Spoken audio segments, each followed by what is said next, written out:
RTI Live News. Ask for right. RTI Live News की स्वागतम. వరంగల్ జిల్లా రాయపర్తి మండలం కిష్టాపురం గ్రామంలో చాకలి ఐలమ్మ జన్మించారు. పాలకుర్తికి చెందిన చిట్యాల నర్సయ్యతో ఐలమ్మకు బాల్య వివాహం జరిగింది.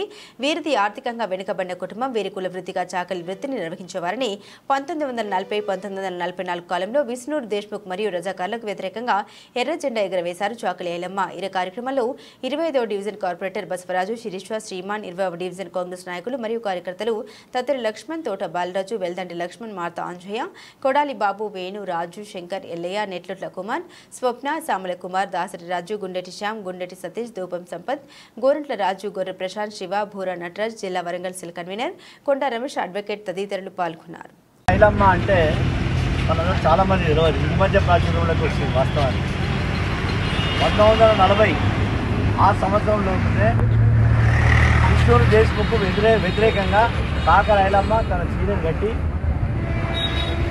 గుడ్లకు చెప్పుకొని గొడవలు పట్టుకొని ఆనాడు జమీందారులకు వ్యతిరేకంగా ఈ భూమి మాది, ఇలా పండించే పంట మాది అని చెప్పి వ్యతిరేకంగా తెలంగాణ పోరాటానికి పెట్టిన ఒక వీర వనిత.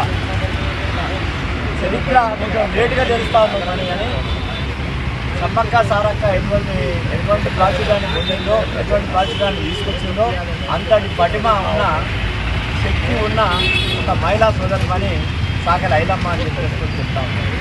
చాకలి ఐలమ్మ ఏదైతున్నదో మన దగ్గర రాయపర్తి దగ్గరనే జన్మించిన ఆమె పాలకుర్తి నర్సయ్య గారిని వివాహం చేసుకొని అక్కడ జమీందారులకు వ్యతిరేకంగా, భూస్వాములకు వ్యతిరేకంగా, భూమి భుక్తి విముక్తి కోసం వ్యతిరేకంగా పండించేవాడిదే పంట అనే ఒక విధానంతో ఆనాడే 1940-44 సంవత్సరంలో ఎంతో పోరాటం చేసి సాధించిన వీర వనిత అని చెప్పుకొని మనం గుర్తించాలి.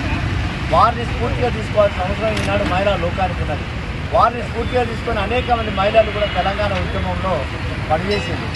వారి పోరాట స్ఫూర్తిని మనందరం స్ఫూర్తి తీసుకొని ముందుకు పోవాలని చెప్పేసుకొని, గుర్తు చేసుకోవాలని చెప్పేసుకొని, ఆచరించాలని చెప్పేసుకొని సందర్భంగా 129వ జయంతి సందర్భంగా ప్రజలను కోరుతా ఉన్నా.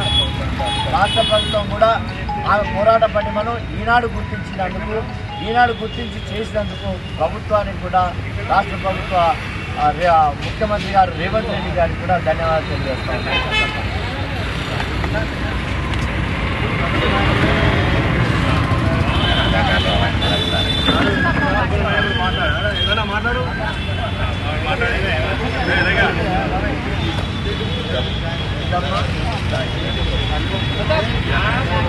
అమ్మ పడుకో.